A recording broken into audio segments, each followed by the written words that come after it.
Chapter 55. Abducted. Kia. I packed the laptop and book in my bag. I needed to find Lanie and apologize. I wasn't trying to push her away. I was just afraid to make a decision. Of all the people I had talked to, she seemed to be the one to always tell it to me straight. She seemed like the best person to trust. She really had no vested interest to help me, yet she stuck around. Either I didn't see what she wanted from me, or she was being genuine. I hit the sidewalk trying to decide where to go. If she were me, which she sort of was, I would go to the library to research more.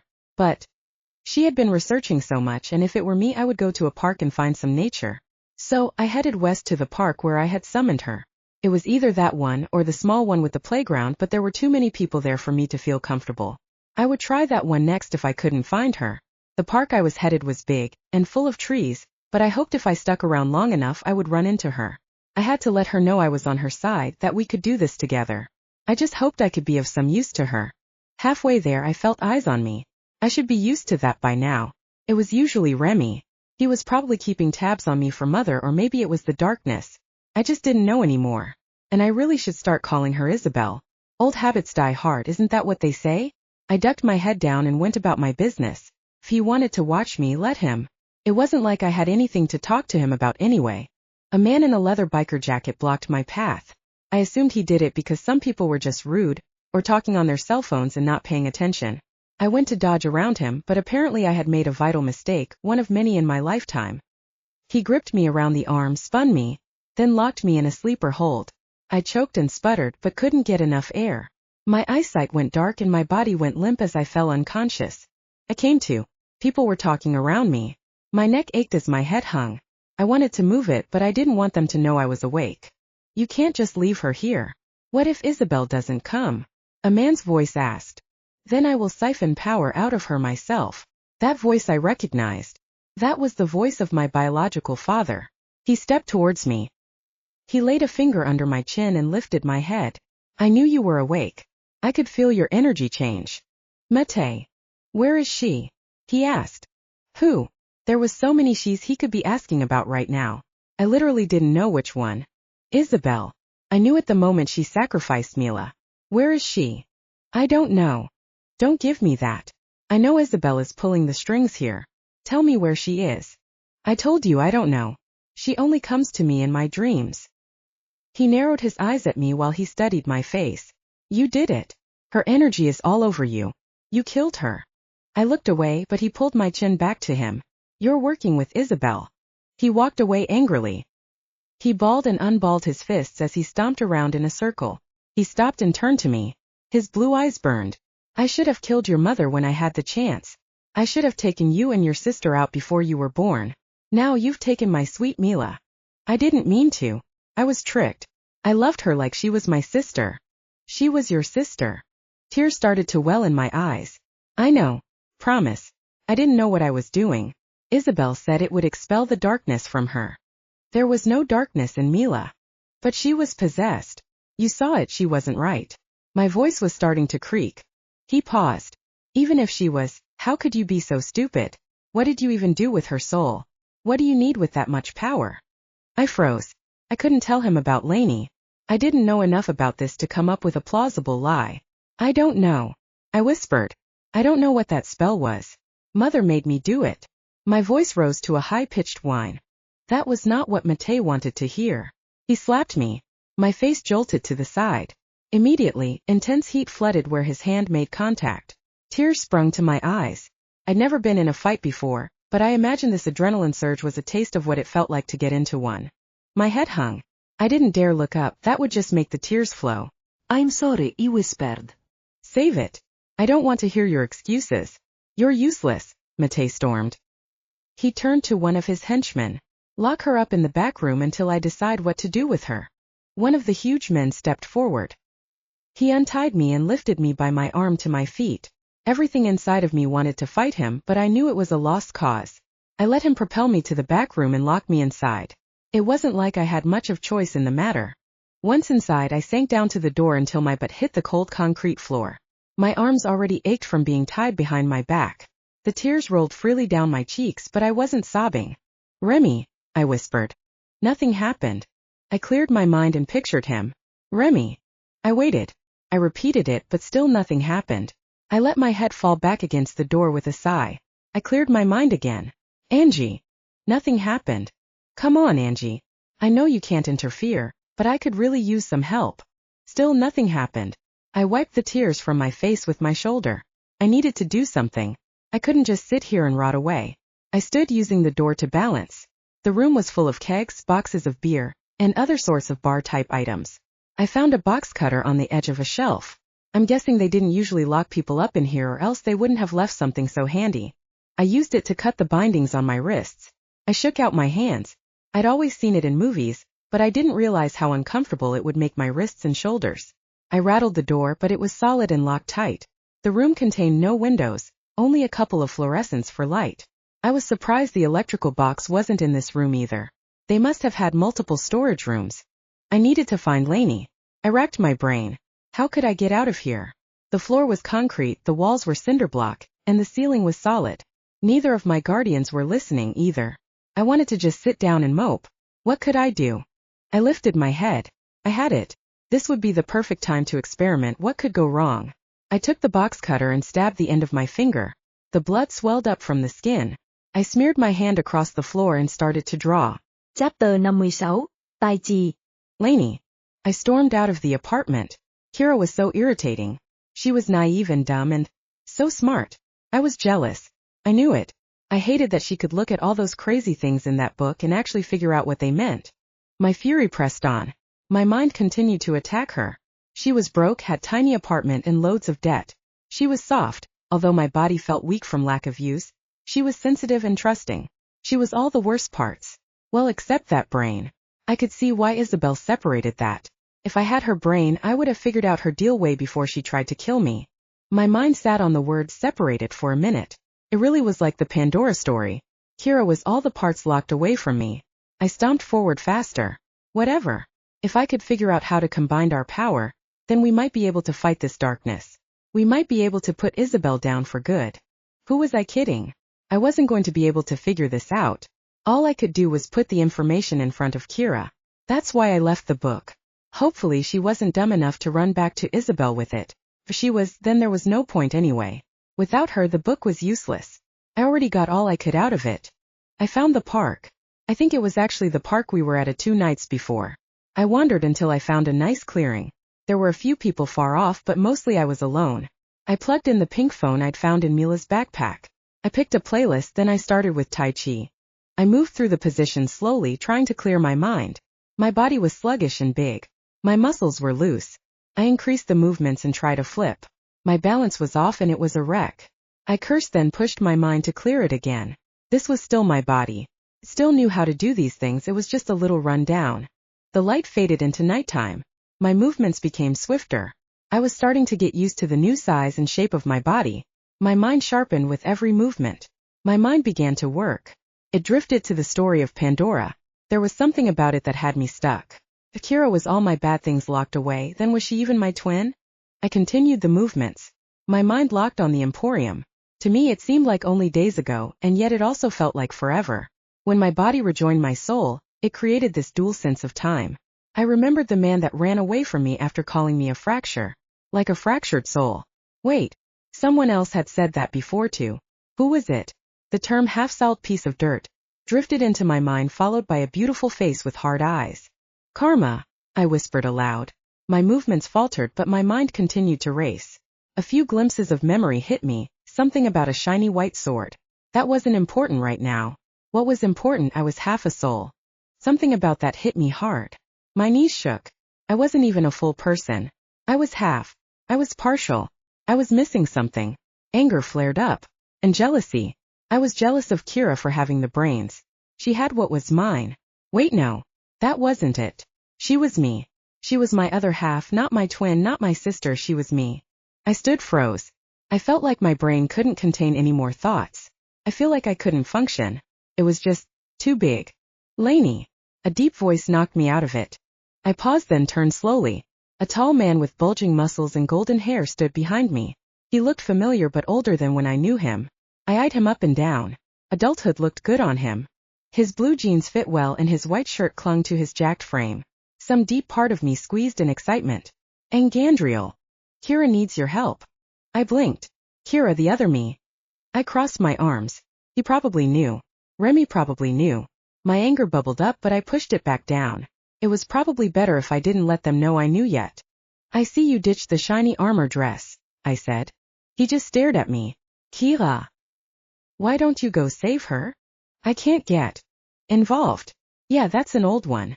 Nice try. If you want her saved, then you do it. You know all those times I used to save you? He asked. I glared at him. Yeah, what about them? I saved her just as many. And yet, you never told me about her. Neither of you did. We can't interfere. This is not persuading me. What I mean is, Remy and I have saved you countless times. You are our first charge. And because of your complications, we have to save you more than any of our others. What about Kira? I asked. He hesitated. You, Kira. It's the same. We saved you. And that struck me hard. He did know. He knew we were the same person. So, I spat. He stepped forward and put his hands on my arms. I was surprised by the contact. And Gandriel had never openly touched me before that I could remember. We are like family. We have a close bond. If we lose her, we lose that bond. I narrowed my eyes at him. Was he saying if she died, I died? Why do you care? Do you love her or something? I felt like such a child. I was even jealous of that. Maybe he did have a thing for her. Well, for that part of me. He certainly never did anything for me. And that's when I should have put my foot in my mouth. He pulled me into a hug. My face pressed against his hard chest. His arms were so tight I could barely breathe. I'm glad you're back. He whispered in my ear. Shivers went down my spine. I couldn't say anything, I was so shocked. Well, and he was crushing all the air out of my lungs. There was something so familiar about this warmth. Had I felt this before somewhere? Why couldn't I remember? Oxygen was getting to be an important factor after a minute, so I thumped him with my hand to let me go, which he finally did. I leaned back out of his grip. I was pretty sure that was a tear in his eye. I was fairly confused now. When I finally got a good breath in, I said, You couldn't save me before Juno smacked me into limbo? He shook his head. She's a god. She works outside of time. I couldn't even get inside the bubble. I tried. Do you really care about me and Kira that much? I eyed him suspiciously. I care about you that much. He wrapped me in a hug again and kissed the top of my head. I was starting to feel a little embarrassed for him. I felt like a puppy. Okay. I fended him off. I really am half a soul, aren't I? Just saying it out loud hurt. His eyes were sad. He nodded ever so slightly. I narrowed my eyes. All right. Can you take me to Kira?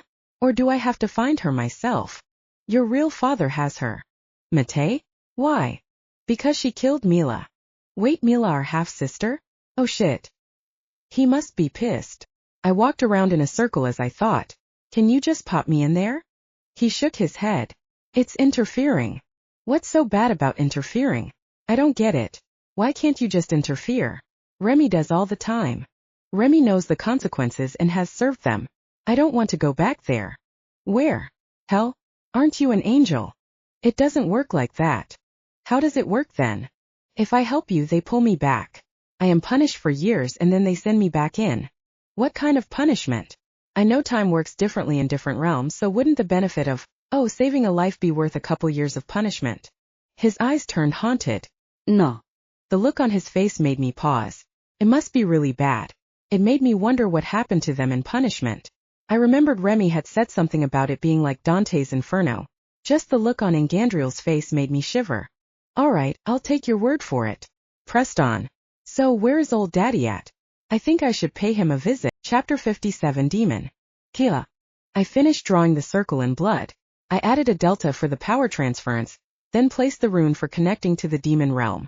I didn't have a specific demon in mind, but most of the demons had a square in their rune, so I just drew a square.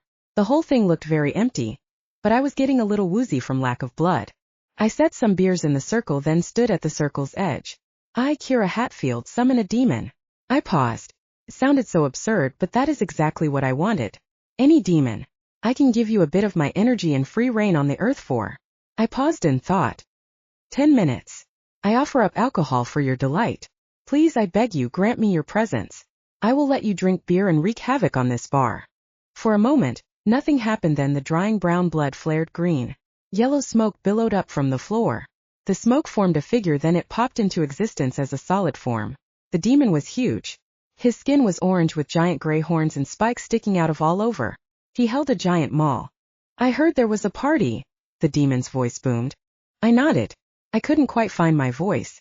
A part of me was shocked this even worked, the other part was half terrified he'd kill me on the spot. He looked around. Let me do a little pre-gamming. He stepped out of the circle. With one clawed hand he poked a hole in the top of a full-sized keg. With the other, he lifted it in the air and drank. The beer flowed into his mouth like a waterfall as his throat opened wide. I finally found my voice. Excuse me, aren't we supposed to make a deal? When the keg emptied, he smashed like an empty solo cup and threw it to the side. You offered beer. That is all I need. He bent down for the next keg and ran through 3 more of these in a similar manner. When he was finished, he wiped the foam from his lips with the back of his scaled arm. Where's the party at?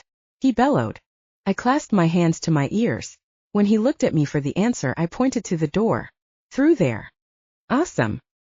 He drew back his heavy maul and smashed the door open. Brothers, let's party. I stood behind the smashed door and the gaping hole in the wall. The demon stomped forward, swinging his hammer back and forth at everything. I saw Matei look up from across the room from a table. He held the book in his hand. His face went from horror at the demon to pure rage when he looked at me. Fucking witches, he yelled. Kill the demon. Wooden splinters of chairs and tables flew through the air. The pool table was cleaved in half. Men and creatures of all sorts scurried about trying to jump on him and hold him down. I scooted around the edge of the destruction, trying to avoid the collateral damage of the battle as I crept towards my real father. Matei saw me coming. He shoved the book in my bag, hoisted it over his shoulder, and darted up the stairs. I took cover under the bar as I waited out the fight. Some strange-looking creatures with blue-gray skin and pointed tusks coming out of their mouths seemed to be holding their own against the demon. It was like they didn't feel his punches, or at least weren't hurt by them. The demon flung them against the walls. They slid down, then got up and ran at him again. 6 of them clung to the spikes and horns as they smashed their fists into his scaled hide. The demon screeched and bellowed as he spun, trying to fling them off. I took this chance to jump out from my hiding hole behind the bar. I went for the stairs. Just as I took the first step, the stairs in front of me splintered into pieces. A giant maul lay in the middle of the staircase. The demon looked down at me. Where are you going, little lady? The party is just getting started. I grimaced. You just keep on having fun. I just need to go to the ladies' room. I don't think so. Every party needs some dames. Get up there and sing. He scooped me up in one arm. 3 of the blue-gray creatures still clung to him, trying to make their blows do some damage. The demon deposited me on the counter of the bar with more gentleness than I expected. Sing, he bellowed. I don't know how to sing. Lanie. I skirted the edges of the parking lot to the bar. A row of motorcycles filled the parking spots. Several leather-clad giants guarded the exit. A few were humans, but one actually was a giant. Another was an orc. His tusked teeth protruded from his lower jaw. I still wasn't used to seeing that in real life. I slipped through the bushes and around the side of the building. There didn't seem to be any windows. All the openings I did find were closed over with grates and bars. I returned to see a bald man with a backpack revving up the engine on a motorcycle. 5 men hopped on motorcycles and did the same. They took off down the highway. Something loud and deep was screaming from deep inside the bar. The men, orcs, and giant had all disappeared. I crept closer. I poked my head in the entrance. The bar on the main floor was full of the usual crowd. They had drinks in hand and were talking while listening to what I guess could be called the most current music. I'd never heard it before. I walked down the hall towards the bathroom. Thumps and booms sounded. The floor vibrated. I came up to an open door with stairs leading down. Get up there and sing. A deep voice came from down the stairs. Sing. Then a familiar frail voice hit my ears. I don't know how to sing. I sprinted down the stairs. A huge hammer lay in the middle of bits and pieces of wood which, I assumed, used to be the rest of the staircase. I saw the horrid demon. I slapped my hand to my forehead. She was resourceful, I'd give her that much. Kira was standing on the bar. The horrid demon was fending off 2 giants while 3 orcs held on to his back.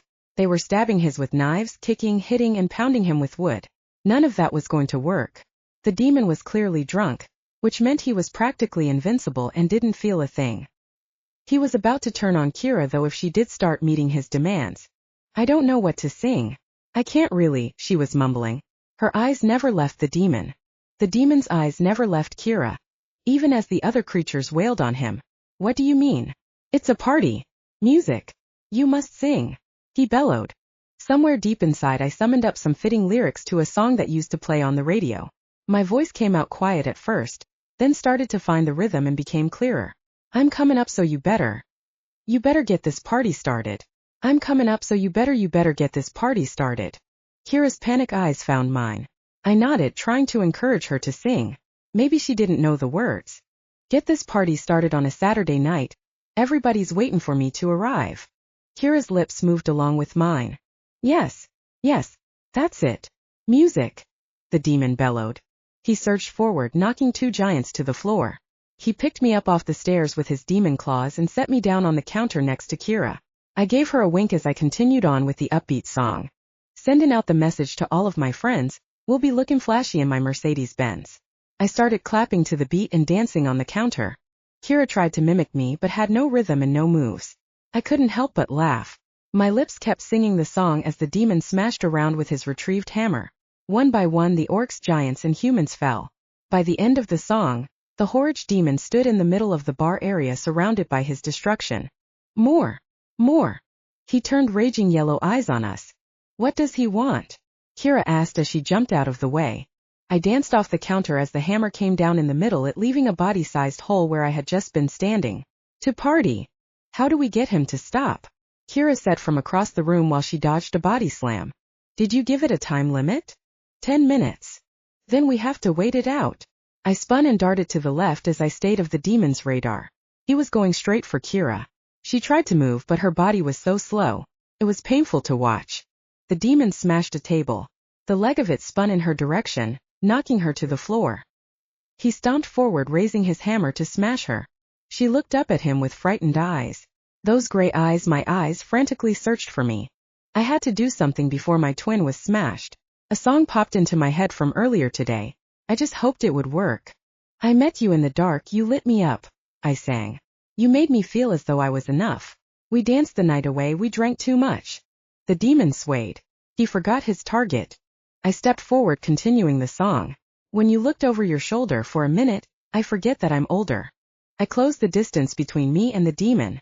His eyes were fluttering. I want to dance with you right now. I held my hands up to dance with the demon as he swayed. I held his claws. Oh, and you look as beautiful as ever. I swear that every day'll get better. The demon drifted and tilted as we swayed back and forth. His hulking form collapsed as his knees buckled. A loud roaring breath escaped his nose and then another. I covered my mouth to keep from laughing. Kira picked herself up off the floor. What is that? She whispered as she approached. I removed my hand. I think he's snoring. Her mouth quirked to the side in amusement. What do we do with him now? I shook my head. He'll go back on his own. I think we need to get out of here right now. Chapter 58 Orcs. Come on. Lanie pulled me after her. He has the book, I blurted out. She stopped and turned. The sleeping demon in the middle of the floor disintegrated into yellow smoke which disappeared down through the cracks in the floor. What? Why did you have the book with you? Her eyes narrowed. You were going to give it to Isabel, weren't you? She dropped my arm and pulled away. No. I swear. I promise I wasn't. I was looking for you. I thought you might have been in the park, but on my way I got kidnapped. She studied my face. I think she was deciding whether to trust me or not. Fine. She finally said. Let's get out of here. I scooped up my fallen tote bag and watched her skip up the broken pieces of wood stairs until she reached the top. She moved with such grace and poise, I couldn't believe we were actually sisters. I clambered up behind her, falling twice and skinning my knees. She turned and offered her hand. Her grip was firm as she hoisted me up to the first secure step. Lanie gave me a grim smile, then turned and walked up the steps. I followed her up and through the hallway. We passed a busy-looking bar. I wondered how they hadn't heard all the noise from downstairs. Maybe it was some sort of spell or something. I would have to ask Lanie about it later. We went through the main entrance and stood in front of a row of motorcycles. A few men and other creatures stood lingering about. Some had cigarettes and some had drinks. I ducked behind Lanie. I was about to ask her what she thought we should do when she addressed one of them. Hey, ugly. One of the blue-gray creatures turned to look at her. Yeah, I'm talking to you. Give me your bike. What the fuck did you just say to me, little girl? The creature's friends stood behind him, growing to their full height. The chains decorating the leather jackets clanked as they stepped forward. Lanie, I whispered from over her shoulder. What are you doing? Getting us a ride. Just chill out. I don't think that is how you do that. Shh. Just wait. She raised her voice to address the coming mob. Come on, Fishface, what are you going to do about it? You gonna beat up a little girl? You better watch your fucking mouth, you soft-skinned whore. We're not scared of you, you squid-sucking son of a lamprey. Lanie, I whispered. I really am actually scared of these guys. She ignored me. She stood tall as I cowered behind her. The blue-gray mob of creatures surrounded us. I don't know what she had planned, but I couldn't see an escape. Why don't you show us how brave you really are? Get down on your knees, the leader ordered. Make me. Lanie leaned forward and spat. The spit hit the creature's cheek and slid down his jaw. The other creatures around him hooted and hollered. Oh no, she did not just do that. Boy, you got trouble on your hands. The leader wiped the spit off his face with one shoulder slowly. His eyes glared at Lanie. She lifted her chin. Do you want to breed with me, female? He growled. Lanie narrowed her eyes but said nothing. He lowered his voice. You wouldn't live through it. Try me, she said in a low tone. He seized the front of shirt and lifted her in the air. Lanie grabbed his wrists to keep from falling out of the shirt. I squawked and fell back on my ass. The creature swung his arm and slammed her down on the ground. Her breath caught. Blood bubbled up from her mouth as she gasped for breath. I scrambled forward, but the other creatures caught my arms. What are you doing? My voice trembled as it squeaked out. I told you you couldn't handle this, the leader shouted in her face as he bent over her. A splatter of blood landed on his face as she spit on him again. You want more? You're pathetic. How could you want more? He roared. He lifted her by the arms with one hand, dangling her above the ground. Blood dripped down her chin as she choked in air. He reached his free arm back in a swing before it came down. A white-winged blur snatched her up. It swooped overhead then dove between the creatures straight for me. I curled up into a ball, bracing for the worst. The next thing I knew, I was soaring through the air, hauled over the back of an angel. He wasn't even dressed in shiny armor this time. I guess what I had said must have sunk in. We flew over rooftops towards the center of the town. He lowered us down on a tall building, which was only 5 stories high, but that was tall for this town. Angie dropped me to my feet. He held Lanie cradled in his arms. The look on his face was one of deep concern as he looked down at her. What were you thinking? He asked her. Lanie swatted at his arm as she struggled for air. He released her, but kept his arm around her back as she swayed on her feet. I was thinking I needed to die to get your attention. She coughed and spat blood to the side. There are other ways. Not ways where you can interfere, she wheezed. Angie went silent. What just happened? I asked. I didn't want to intrude, but I was fairly confused. Lanie started coughing. Blood splattered on the cement. She was an idiot like always and didn't have a plan, so she picked a fight with an orc, which is actually a mating ritual. If she had been an orc, then she would have been fine, but she wasn't, so she got the shit kicked out of her. It was also more words than I'd ever heard him say at once. I see. Wait, can you say shit? That doesn't seem very angelic. Angie rolled his eyes. He focused his attention back on Lanie.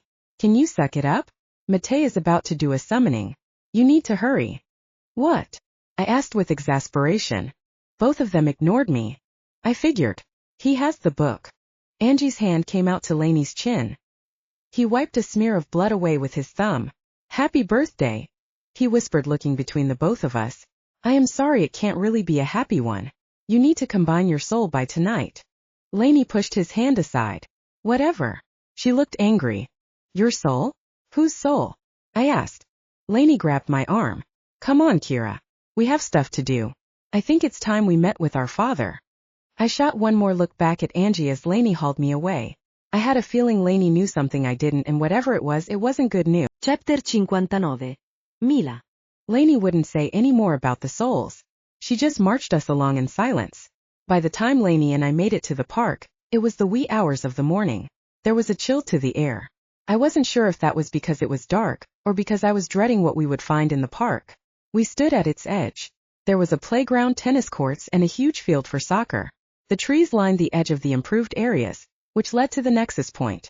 Angie had left us to walk on our own, but the look he had on his face when he left stuck in my memory. I'd never seen someone so big and strong look so concerned. Lanie led the way through the trees. I wondered how she knew the way. I wish I could know everything she knew about magic. I am sure that was how she was doing it, or maybe she just had a really good memory. She placed a hand in front me, forcing me to halt. She turned back to me with her finger to her lips.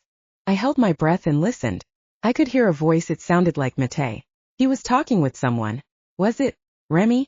Oh shit. My heart leapt. I went to dart forward. I wanted to talk to him. I wanted to see him. I wanted to yell at him.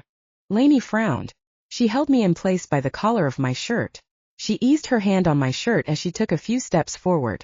I stayed right at her heels.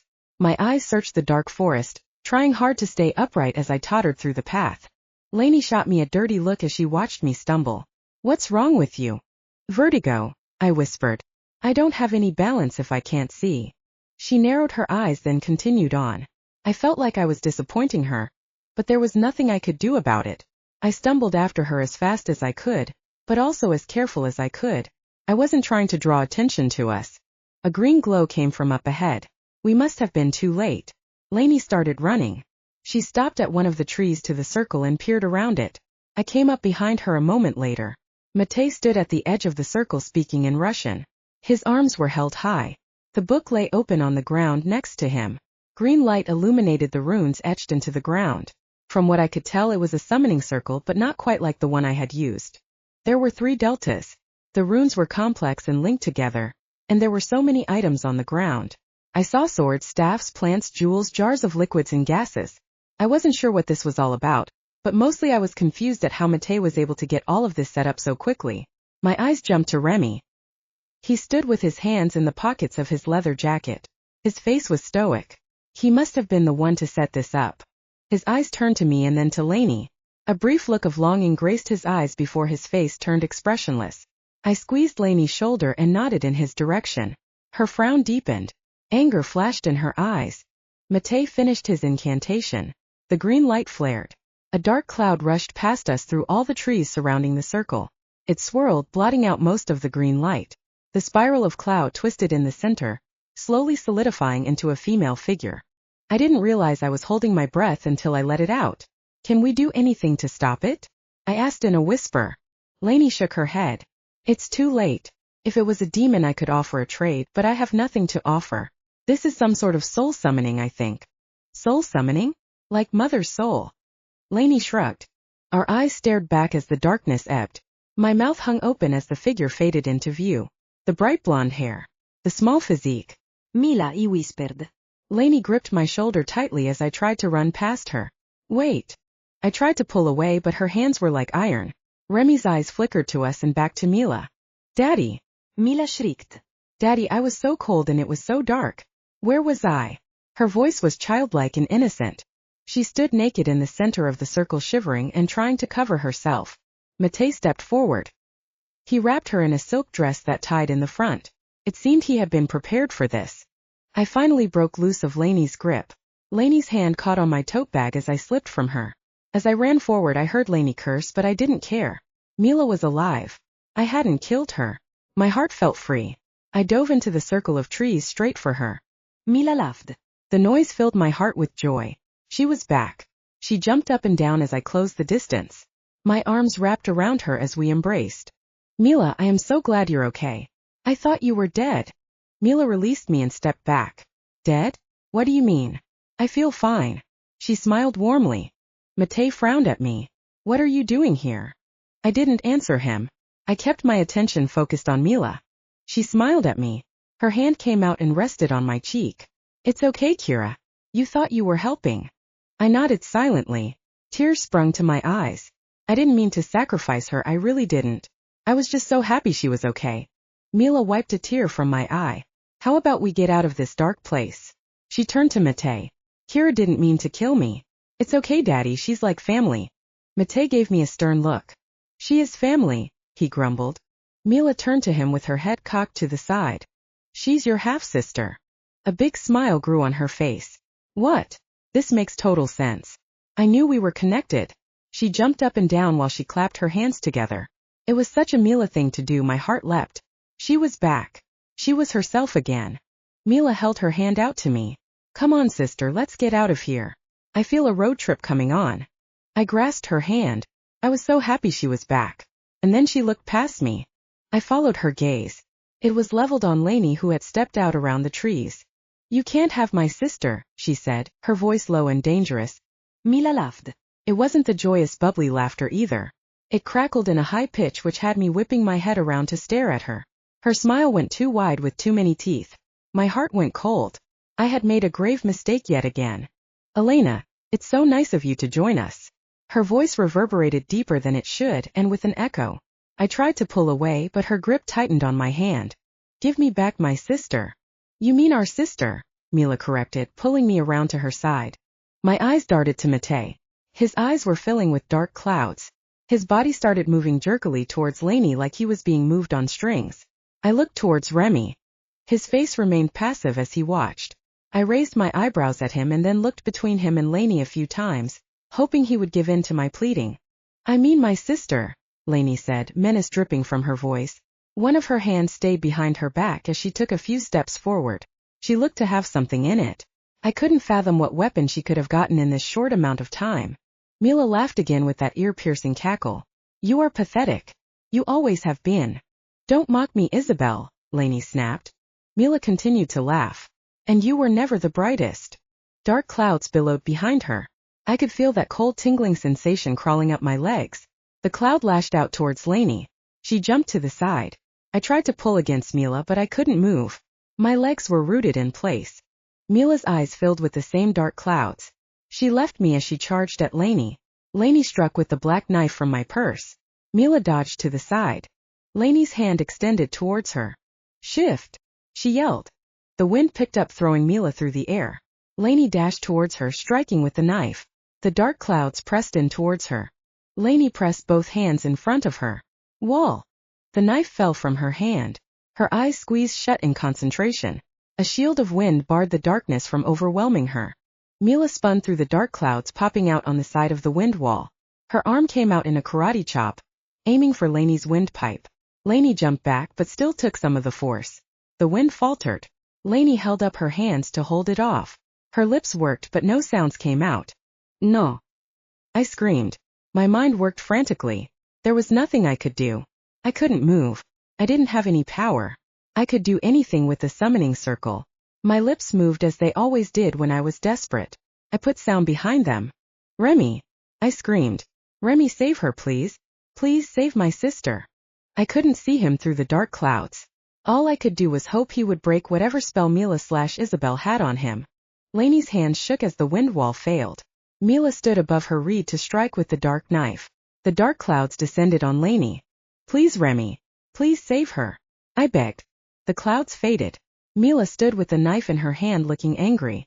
The green light of the circle faded beneath my feet as the clouds sucked back up into Matej and Mila. As soon as the clouds released me, I fell forward on my hands and knees in the dirt. Mila stood above me, tossing the knife in her hand. Well, it looks like someone's in Chapitre 60. À elle. Lanie. The world rematerialized as a barren wasteland before me. Canyons and pits were filled with torture devices. Cries of pain filled the air, making my whole body shudder. I could see black-hooded creatures, horned demons, and tortured souls dotting the landscape. There were lava pits, spikes, and spires with bodies strapped onto them being stabbed repeatedly. My mouth hung open at the spectacle. It was even worse than what I imagined Dante's Inferno to be. I must have not made it. I didn't even remember dying. I didn't even remember being in pain. My mouth worked at the word, until it came out in a hoarse whisper. Hell! Someone release my arms. I couldn't take my eyes from the scene. Yes, Remy said at my elbow. Am I dead? He reached out and turned my face towards him with one hand. He forced me to make eye contact with him. Seeing his face pulled me out of my shock a little. That deep-set anger started to flare up. You are not dead. Why am I here? I had to get you out of there or you were dead. I narrowed my eyes at him. Why save me? You betrayed me before. Why now? His face drew down into a frown. His eyes turned sad for a moment. I knew you wouldn't understand unless you saw. I know you. My anger started to peak. Congratulations. You know me. Great, but do you think bringing me to hell is really going to score you any points? We left Kira up there with that thing. He ran his hand through his hair. Look down here, time is practically meaningless. We could spend years down here and only seconds could pass up there. Maybe minutes or days depending on the cycles, but you can spend an eternity down here without missing any life on Earth. I put my hands on my hips as I waited for the lecture to continue. I guess if I was only missing seconds on Earth, then Kira could wait a few moments. A part of me did want to hear him out, to get some closure from his betrayal. Kira owed me that much. This is life after death. This is what they do to souls to make us obey. They break us over and over.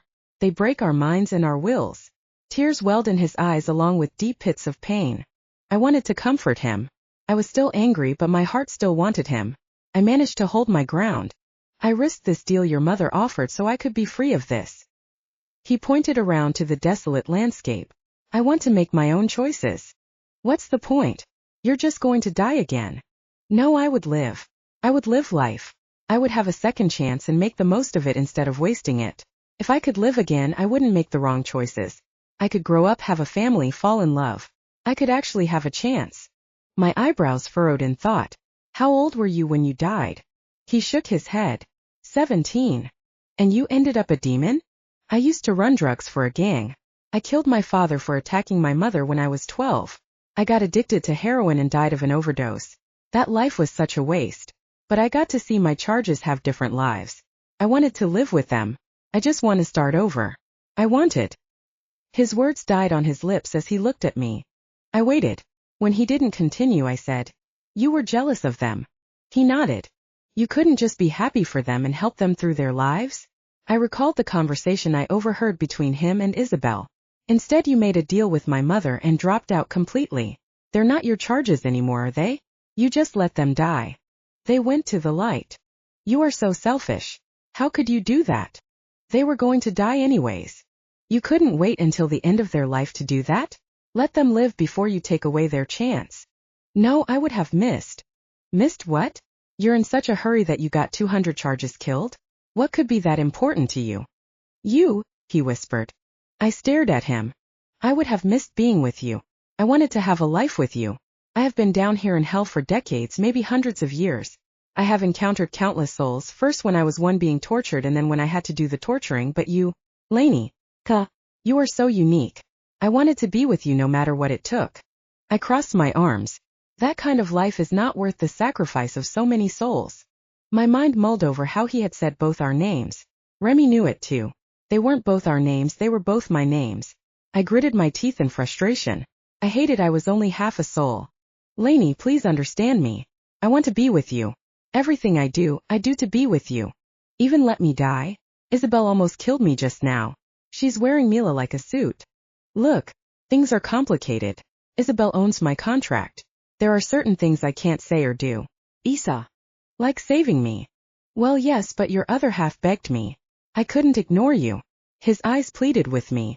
"So what am I supposed to do now? Are you going to help me fight her?" Remy's eyes dropped. "I can't. I'm bound by contract." "What happens if you break that contract?"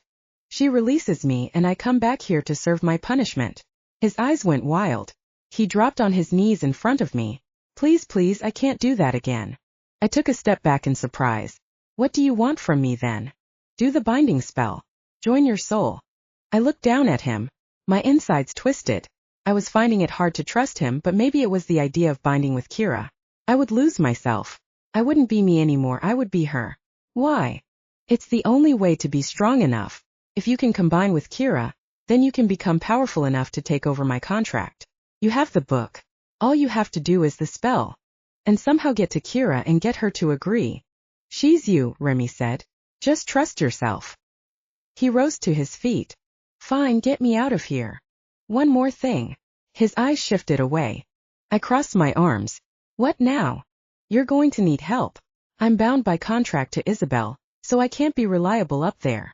"And where am I supposed to find this help?" He looked down at the ground. "You need Angandriel. By his contract. You should have enough power for that. And this." He produced a large gem from his pocket. "I stole it that day when you first met the darkness. I wasn't helping a charge, I was getting this soul gem." I looked at the glittering peach gem he offered me. It was cut like an egg. The facets sparkled even in the light of hell. I held out my hands and as I accepted it, I could see the light of its power glow from within. I knew I would need something to buy my contract with if things went south, So I was saving it until I could convince you.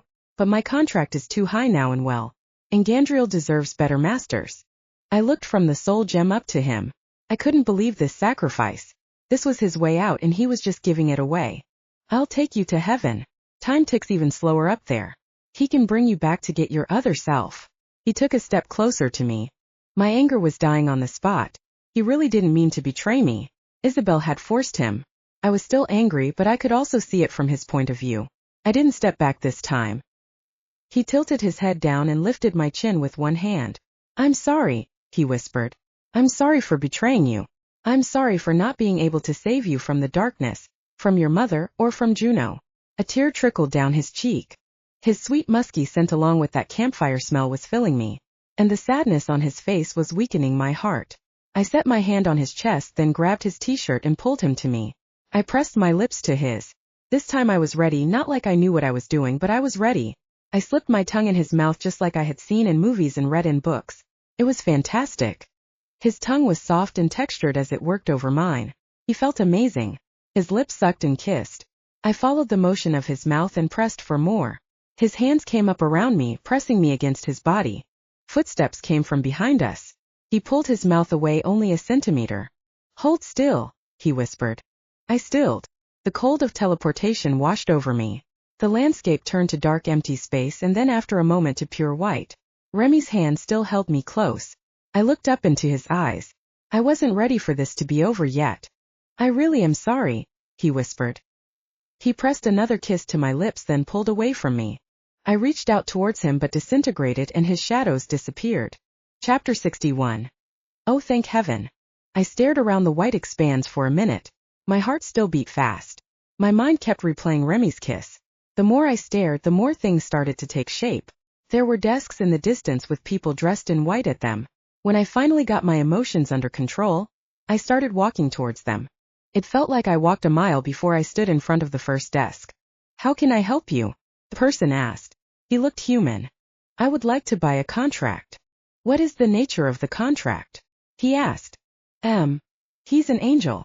Long-term or short-term? I frowned. Long-term? I want to own the contract, not borrow it. The man looked up from his screen to narrow his eyes. I have payment. I debated pulling the soul stone from my pocket, but I wanted to be able to negotiate if I needed to. Right. You'll need to submit an application for intent to purchase with the contract holder at the contract holder desk, apply for a permit to hold a contract at the permit desk, and speak with an agent about writing up a purchase agreement to transfer the contract at the agent desk. All of this sounded very complicated. And which desk is this? The information desk. My eye twitched. I could feel my anger start to bubble. Look, I don't have time for all of that. I just want to buy Engandriel's contract. I have this thing. Can I just trade you and go? I pulled the soul gem from my pocket. The man eyeballed my gem. I could have sworn I saw a hint of surprise on his face, but he didn't react otherwise. He lifted his eyes to me. Imprisoned angels must go through the crimes desk after a thorough investigation, and you will need a level 5 background check. I scrunched up my face in anger. I could feel myself about to lose it. I sucked in a deep breath. Okay. I hissed. Do you happen to have any agents that can help me through this process? Yes, you will need to check into the advocate desk. And where is that desk at? I tried to keep the heat from my question. I failed. The man pointed to the left. I turned to look. The more I stared, the more the desk came into view. It looked be another mile away. I shot another look back at the information man. He was looking back down at his screen. Fuck, I spat. I could feel my anger rising. The stone in my hand glowed. I was starting to feel the power in it. With the name Soul Stone, it must have contained an entire soul. I could feel that energy, an entire lifetime of energy in one rock. And now it was starting to thrum through me. The information man looked up. His face went pale. Angels clad in shine armor started landing around me in a wide circle. I wasn't sure what I was doing, but I needed to look like I did. My anger was bubbling over at the moment, so I decided to lean into that. Listen up. Give me Engandriel. I want his contract. Otherwise, you know what this stone can do. I didn't, but they probably did. Sounded like a good threat. The information man stood up. You need to file the correct paperwork. I jerked my chin at him as I eyed the imposing angels surrounding me. You do it. You know how this bureaucratic crap works. Do it for me and I won't. I had to take a guess here. Blow a hole in heaven. That seemed to get him moving. He sat down at his desk. His fingers flew across the surface of his desk. Form after form came up on the display. I stood tapping my foot and staring down the angels. They were all beautiful. They had all different types of coloring, but they were all hot as fuck, even the women. I wondered if when they died they got an upgrade on the beautiful scale. Or maybe heaven only two pretty people. And Gandriel had said heaven was complicated. Are you done yet? I sent some of my anger into the soul stone. It flared with energy. Bright rays of peach light beamed out of it. The angels around me took a step back. I'm working on it, the man muttered. My patience is growing thin. I shook the soul stone a little bit. The energy of it surged up through my arm, making the tattoos on my arm crawl with energy. I could feel them soaking in some of the power. The man gave one final tap to the desk and stood. He held out a roll of paper. I stepped forward and accepted it. I unrolled it with on hand across the desk. I didn't understand the garbalagook it had sprawled across it. Tell me what this says, I demanded. The man frowned and started to read it. The hereby contracted party. No, tell me what this means so I can understand. I flared the stone again for emphasis. Right. He stuttered. When you sign this, Gandriel will be in your service for the rest of your lifetime. Upon your death his contract will be up for auction. He is to obey and serve you at all times. If he breaches the contract, it is your prerogative to punish him as you deem fit. We offer a host of punishing options for a fee. I don't care about your options. Is he mine? Just sign on the line. He offered me a needle. I poked my finger on the end of it and pushed it down at the bottom of the contract. The contract split in two. The information man took one. I rolled up the other. He held out his hand. I stared at him. The stone. As payment. And Gandriel first. He nodded. The angels behind me backed off. And Gandriel appeared with an angel escorting him by each arm. Lanie? He asked as he approached. I let the stone go. It fell into the information man's waiting hands. I grabbed up the contract. With a few flicks I had hit against my body. I murmured a quick spell and it absorbed into me. A net trick I had learned to hide small things a very long time ago. I turned to Gandriel and ran the rest of the way. I clung to his side as the angels let go of him. Let's get the heaven out of here. He grabbed me around the waist and pulled me into the air. Hopefully heaven wasn't too pissed off at me for taking one of their... Chapter 62, Isabel. Kia. I looked up at Mila from the dirt. I hoped Lanie was okay. Please, mother. Ah, I am not Isabel. Her voice sounded like that of Mila, but it was all wrong. Mila never said anything so harshly. She reached down and pulled me up by my shirt, then pushed me out of the circle. She turned to Mate. Get in the circle. Mate walked to the center of the circle and stood. His face was slack. His eyes were still dark. Where are we going? I asked. Mila pocketed the dark knife. She completely ignored me. I tried to run, but after the first step, a dark cold cloud trapped my feet in place. I could feel its tingling as it climbed up my leg. She turned back to the circle and lifted her hands. I summoned the Azarok, demon of darkness. I ask for a trade. Take this life and trade it for that of Isabel Grey. Unite her body, mind and soul once again. Bring them here to me. The runes glowed green again. The gases in the jars broke, releasing scents of marshmallows and smoky ash into the air. Mate's mouth opened. The darkness from him seeped out of his body as his golden sliver of a soul rose out of his silent scream. As soon as the darkness left him, his horrified scream filled my ears. I clamped my hands to my ears. The forest flickered with darkness. Mate's body fell into a heap. The body vanished for a single instant and was replaced by one in white scrubs and dark hair. The head lifted and the piercing gray eyes stared out beneath the long dark locks of black hair. Isabel smiled. My dear friend, Isabel said as she stood and smoothed out her scrubs. Isabel, Mila said. It has been a long time. Isabel's eyes flicked to me for a moment, then back to Mila. You only have half the fracture. Mila narrowed her eyes. Your contracted demon got in the way. Isabel frowned. That's impossible. He has very specific instructions. Isabel snapped her fingers. Remy's shadows coalesced out of the trees. He stood with his head bowed at the edge of the circle. I heard you've been a very bad boy, she purred as she closed the distance between them. I could see Remy visibly swallow as she approached. He didn't say anything, but the look on his face churned my insides. He was terrified. Where did you take the other half? He kept his eyes down and didn't say anything. Isabel set her hand on his chest. Remy's jaw flexed. He looked to be fighting against something. Her hand glowed orange, lighting up his body beneath his clothing. Black lines in his veins spread out across his body and crept up his neck and onto his face. His hand shook as the veins coursed down his arms. "Where is she?" Isabel asked. Remy snarled at her. Isabel's hand seeped into his chest. She squeezed her hand around his heart, stopping the motion. Remy seized. His breath became ragged as he choked on air. "Stop it!" I screamed. "Stop!" Mila's hard eyes turned towards me. She flicked her hand and the cloud zipped up my leg in a spiral until it reached my mouth. It wrapped around me like a gag.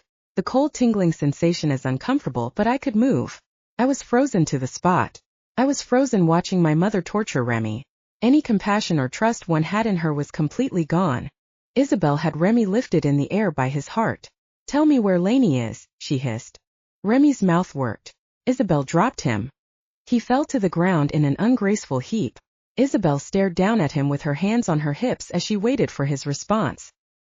He gulped in several breaths of air. "She's in heaven getting in Gandriel's contract. She thinks the merging spell will make her strong enough." Isabel turned back to Mila. "See? He was a good boy. She'll meet us there."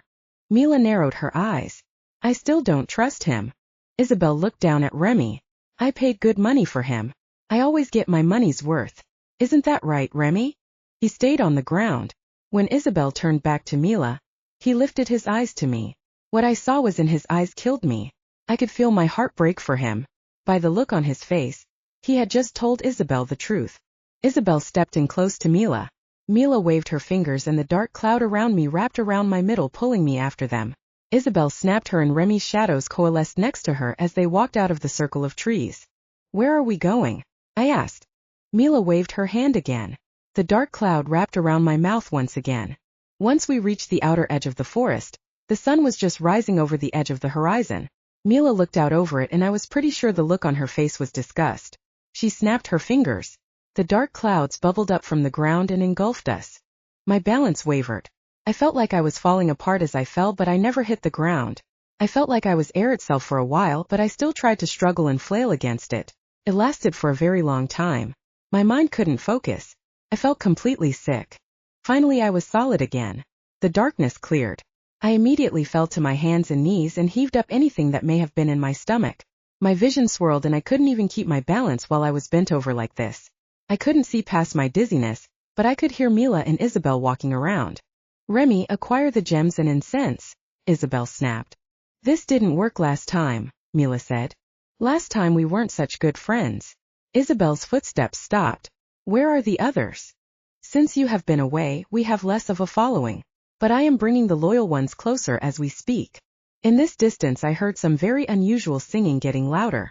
It sounded like a deep hum but more obnoxious. "I have a present for you," Mila said.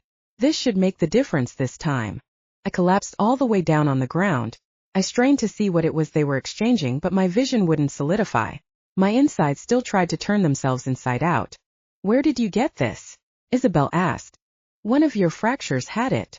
I could feel eyes on me. "How did she?" "Don't worry about it. With this, Juno won't stand a chance." Chapter 63 Contract. Lanie. And Gandriel flew us out of heaven. The clouds seemed to go on forever, and the white surrounding us seemed oddly familiar. I wondered if it was something Kira had seen before. Maybe after we combined I would finally stop feeling this weird sense of déjà vu all the time. And Gandriel held me in his arms in a hug with my hands around his neck. The wind was cold against my skin, but he was giving off so much heat that I just snuggled in closer to him. "Where are we going?" I asked. "Utah, they have Kira there. I think they are going to try the merging ritual again and summon Juno." Juno. Why does that sound familiar? She is the one that granted your mother's wish and separated your soul from your body. I frowned. "So we're not friends." "She also granted your wish and separated Isabel's mind, body and soul. So we are friends?" "To her, you are a game piece and she is using you for entertainment." "Well, that's not very nice," I said. "Most gods aren't. So how do we kick her ass?" "We need to get the Aurora sword back." "Why is that so familiar?" "You had a run-in with Karma. She made you go get it." "Wait." Images of a clouded place and epic monsters ran through my mind. "A Cyclops? Medusa?" He nodded. "I thought that was just a dream." "Wait, did I get really sick after that?" Images of Engandriel and Remy fighting over me while I was in his lap crossed my mind. Engandriel's face looked grave as he nodded. I rested my hand on his cheek. Thank you. The look he shared with me filled me with fire. I quickly looked away. Remy had just kissed me and now I was looking at Engandriel. What the hell was wrong with me? It must just be the heat coming off him. That was it. I like you better when you answer my questions. I like being able to answer your questions. I laughed. When this is all over, I am going to have a lot more questions for you. Engandriel's arms tightened around me. When this is over. That motion dragged me back to reality. I probably wasn't going to survive this, at least not as I was right now. After I merged, I would be someone completely new. I might lose all my memories. I might be completely erased and Kira would take over. So, how do we get the sword from Karma? You don't happen to have any fancy stones I can barter for it, do you? He shook his head. You have me. My jaw dropped. Wait now. No, no. I am not going to barter you to get a sword. You have to. It's all you have. But I just got you. I haven't even had a chance to play with you yet. His blue eyes landed on mine. His lips twitched up at the corner of his mouth. You want to play with me? My cheeks blushed red hot. I looked away. That's not what I meant. You know it. He chuckled. You're cute when you run out of words. I like you more that way. I glared at him. Are you saying you like it better when I shut up? He just smiled as he looked ahead where he was flying. I stared at him while he flew. I was going to have to give him up. He wouldn't be able to save me anymore. I may never see him again. My arms tightened around him. I buried my face in his neck. I didn't want him to see me cry. He held me close. I couldn't help it. I didn't want to lose him. He may have always annoyed the crap out of me, but he had always been there. Just like he was now. And I had finally freed him of his obligations. I didn't want to sell him like an object. I can't do it, I said in his ear. He stroked my shoulder with his hand. Yes, you can. You just have to sign the contract over to Karma. I won't. If you don't, you'll die. They will summon you and you won't be able to defend yourself. They will sacrifice you to Juno and then everyone will die. Do you really want Isabel to be that powerful? I shook my head against his shoulder. Isn't there another way? Where is Kira? She could think of something better. I think the option is die trying to kill a force of nature or die trying to kill a goddess. Your odds are better against the goddess. I pulled away from him. I'll come back for you. I'll buy your contract back. I promise. If you even remember me. Or if I survive. He looked down at me with so much pain in his eyes. Even he knew I was probably going to die. I couldn't stand it. I pressed my lips to his cheek. They lingered there for a moment. He turned and found my lips with his. Then his tongue found mine. His kiss was rougher than Remy's. He pushed into my mouth and demanded my attention.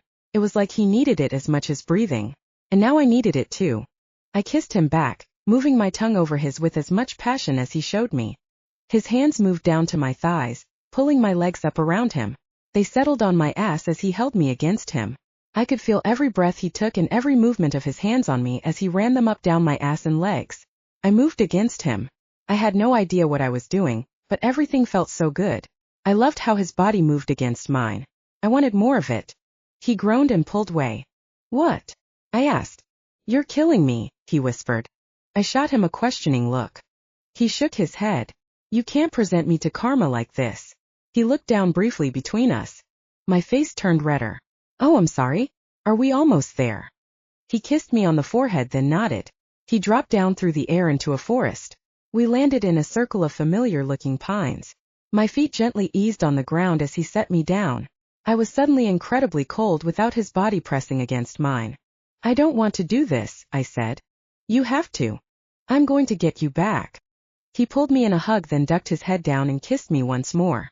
It was quick, but the heat of it left me breathless. I stared up in his blue eyes as he pulled away. I am going to get you back.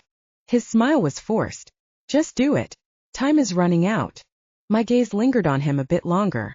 I was drinking him in and writing him to my memory. I never wanted to forget this. I finally turned to the circle. I lifted my hands and flicked them. Draw, I whispered. The lines etched themselves in the dirt. I don't have any offerings. Engandriel shook his head. She'll come. She'll want to keep the balance.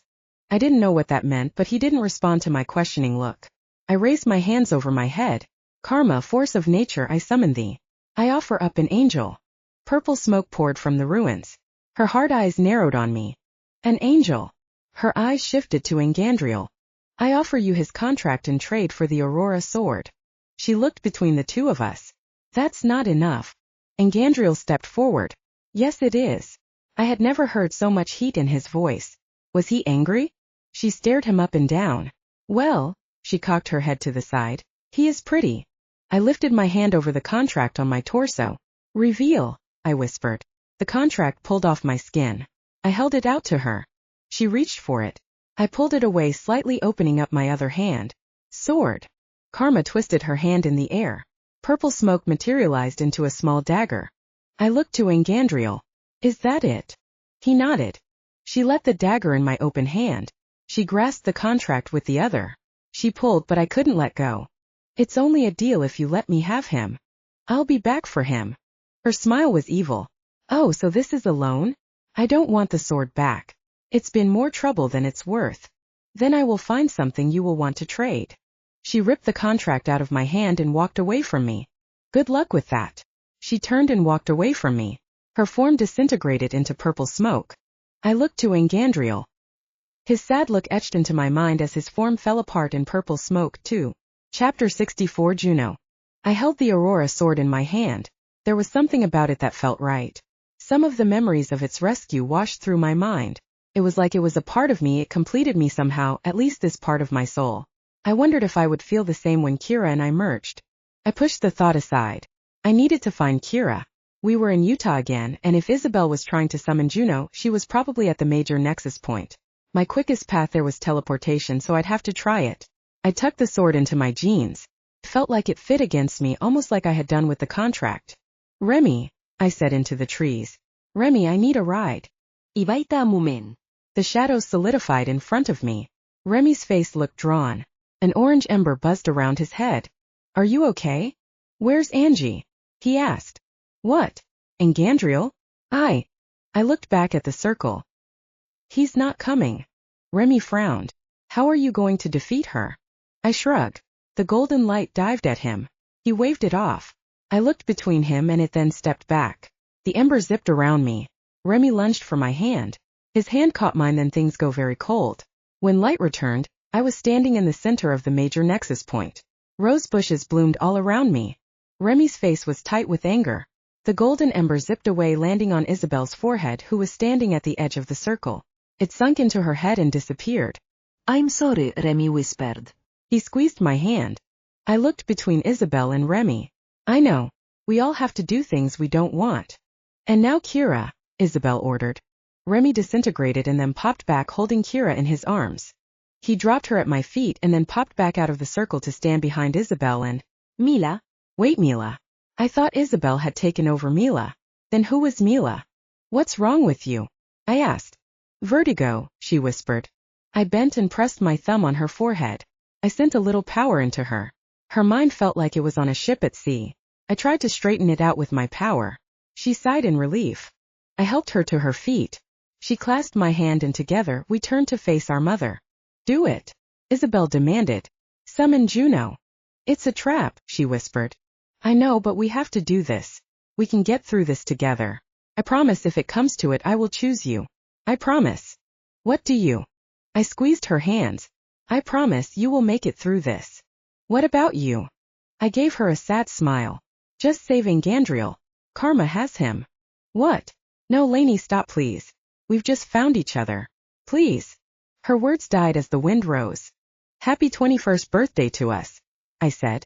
I looked up above Isabel at the sky, then lifted my hand with Kira's in it. The wind whipped around us. My voice rose over the wind. Accept this offering, combine the fracture to make us whole again. Grant us immeasurable power to balance the realms. I plead with the Juno, goddess of life. Give us your blessing. The wind twisted around us, blotting out Isabel and Mate. My body hummed and sang. Light erupted from where our hands touched. The earth shuddered beneath our feet. I looked into Kira's eyes, they had started glowing. She looked into mine. In my mind I said to her, don't be scared, Kira. I will always be here with you. Her hand slipped through mine. Her body connected with mine. We were one being. We were a single person. Her memories flowed into mine. I was a little girl on a pony. I was sparing in the forest. I was in the dark. I was nothing. I was in the truck with Remy. I was in his arms while he kissed me. I was tied to a stake from both sides. I was seeing Juno. I wasn't me, but I was her, but I wasn't. No, I was us. I was me. My thoughts were whole. The emptiness inside of me, the crazy that I thought it wasn't that anymore. It was the half of me I had always been missing. I took a deep breath for the first time as a single person. My mind organized my thoughts in chronological order. I looked out from fresh eyes to the dawning sun. It was my first sunrise as a single being. I was Lanie and Kira, yet I was so much more. I stretched up towards the sun like I was rising from a long night's rest, more like a long nightmare. The wind around me died. The unearthly pink glow dimmed, leaving only the golden rays of the rising sun on my 21st birthday, the rising sun of the solstice. The trees lost their sway and the morning birds chirped from somewhere far away. Deep in my soul, I felt happiness for them. I blinked. I felt happiness. I was alive and I was happy. The sensation shocked me. The feeling was so deep, warm and rich, like the tone of a bass clarinet. I could feel it resonate within me. It vibrated all the way from the deep center of my being out into my hands. Pink light filled my hands. I resonated with power, and what a feeling. I cast my gaze outside the Gemini circle. Isabel stood at the edge. Her dark hair framed her face and torso. Her gray eyes lifted towards the sky. Mila stood behind her, her eyes still blackened by the darkness. Isabel's hands came up as she prayed. Juno, goddess of the Gemini, I sacrifice this being, my daughter, grant me power. I promise to worship you with my dying breath. Pink light returned to the circle. Juno materialized. Isabel's mouth mocked words, but no sound escaped. Juno watched her with her head cocked for a moment, then turned to me. Gemini daughter, how do you feel? I paused for a moment. This hadn't worked in the past, but she was asking me directly now instead of just talking at me. To my surprise, words carried past my lips. I feel happy. Juno's smile was warm and it filled my heart. I am glad. Her fingers touched my cheek gently. I didn't feel her prying into my mind like before. Instead, it was just a warm touch, like a gentle hug. She turned back to Isabel. She is not your mother, she said to me. She's not. She may have birthed you for her own purposes, but I created you. I have made you whole. I am your mother. My brow furrowed in thought. I am not Lanie. I am not Kira. You are both. They are still you. But now you are so much more. Though you must earn it. She nodded at Isabel. She will stop at nothing to gain your power. It is the curse of the goddess. She tries to claim what is mine. Juno turned to me with glowing eyes. Fight her. Earn your place among us. Juno clapped and disappeared. Isabel's words lit the air. Juno, I beg you, grant me this power. She took a step forward in surprise. Her eyes landed on me. The pink glow illuminated from the ground. Juno's words echoed through the trees. Slay her.